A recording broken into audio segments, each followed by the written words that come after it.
Okay, guys, so we're getting all suited up. And the one thing that I want to say is you're going to see a lot of videos out there. Myself, I was one of them guys. You're going to see a lot of videos out there of beekeepers that are extremely comfortable going into their apiary and into their hives with no protection or very, very little protection.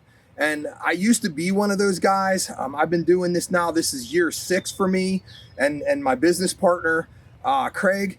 And we used to go into our hives with, minimal protection. And what I found over the years is I kind of felt like you get into a situation where you feel like you have to, like you're not as good of a beekeeper if you can't go into your hives without full gear. That if you're not dressed in full body armor, that you're somehow lesser of a beekeeper. And I'm going to tell you that is just not true.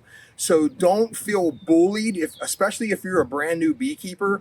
Don't feel bullied by these YouTube videos where there's a girl out there, in a tank top and shorts, getting in her hives.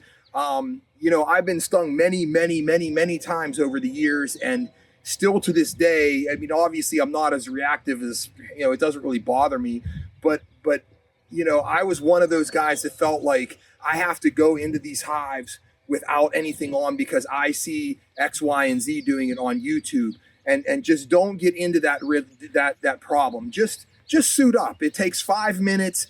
Yeah, the gloves are a little bit bulky. If you get a nice pair of beekeeping gloves and a nice suit that's not too hot, you can manipulate the hives just fine without worrying about it. Some guys are comfortable doing it. Good on them, and I applaud them for being those guys that have been doing it multiple years, some guys even have multiple generations under their belt.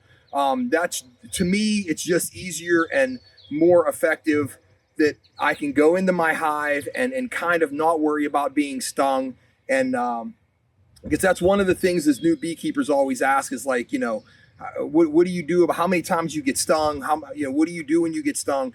And you get used to it, you do, and they'll still get you. They'll get you through the suit. They'll get you through the gloves sometimes. They get you through the shoes a little sometimes. But you kind of get used to that. But I guess to finish this little segment off, don't be bullied. Go into your hive the way you feel comfortable. If you feel comfortable going in there in shorts and a tank top, do it. If you feel like you need 2 suits on and 2 sets of gloves on because you're that afraid of going into your hive, well, you might want to reconsider being a beekeeper, but just do it and don't feel like you're lesser. So that's what I got in that section. So let's get suited up and let's get into this hive.